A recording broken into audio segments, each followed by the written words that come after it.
సత్యబాబు బిర్యానీలు పకోడీలతో పాటు బాదం పాలు కూడా చాలా బాగుంటాయండి. సో చాలామంది అడుగుతూ ఉంటారు, మీరు ఎందుకు aerated drinks Coke, Pepsi, 7 up, Sprite, Thums Up, తర్వాత పల్పీ ఆరెంజ్ ఇలాంటి జ్యూసెస్ అన్ని పెట్టకుండా బాదం పాలు ఎందుకు పెట్టరని చెప్పి అడుగుతూ ఉంటారు. ద ఓన్లీ రీజన్ ఏంటంటే మా బిర్యానీ చాలా ఘాటుగా ఉంటుంది, అంటే కమ్మగా ఉంటుంది, కారంగా కూడా ఉంటుంది. అది ఆ సిప్పు అంటే ఆ ముద్ద అలా తిన్న వెంటనే ఈ సిప్పు బాదం పాలు వేస్తే సమ్మగా చాలా బాగుంటుంది. ఇంకో విషయం ఏంటంటే మా బాదం పాలలో ప్రతి సిప్పుకి ఇంచగ్గా బాదం పప్పు లేదంటే జీడిపప్పు అలా నోటికి తగులుతూ ఉంటే కరకరలాడుతూ ఉంటే ఫెంటాస్టిక్ అంటే ఫెంటాస్టిక్ ఉంటుందండి.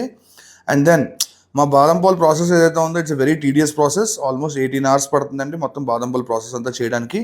అంటే బాదం పాలు కాయడం, తర్వాత దాన్ని మళ్ళీ కూలింగ్లో పెట్టడం, తర్వాత బాటిలింగ్ చేయడం, తర్వాత కోల్డ్ స్టోరేజ్లో పెట్టడం, దాన్ని తీసుకెళ్ళడం, మళ్ళీ ఇన్సులేటెడ్ బాక్సెస్లో పెట్టడం, అక్కడి నుంచి అవుట్లెట్కి పంపించడం. ఇది మొత్తం ఒక 18 hours ప్రాసెస్ పడుతుందండి.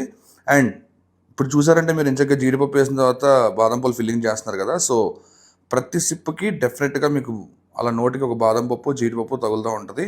నెక్స్ట్ టైం మీరు సత్యబాబు బిర్యానీలో మా పకోడీ తిన్నా, ఫ్రై పీస్ బిర్యానీ తిన్నా, జాయింట్ బిర్యానీ తిన్నా డెఫినెట్గా ట్రై ఆర్ బాదం మిల్క్. ఫెంటాస్టిక్ అంటే ఫెంటాస్టిక్ ఉంటుంది. అండ్ ఇంకోటి, Satyababu biryani we have only 3 outlets అండి, మూసాపేట్, కేపీహెచ్బి అండ్ ఉప్పల్. మాకు ఎటువంటి ఫ్రాంచైజెస్ లేవు. Beware of fake Satyababu biryanis. Thank you so much.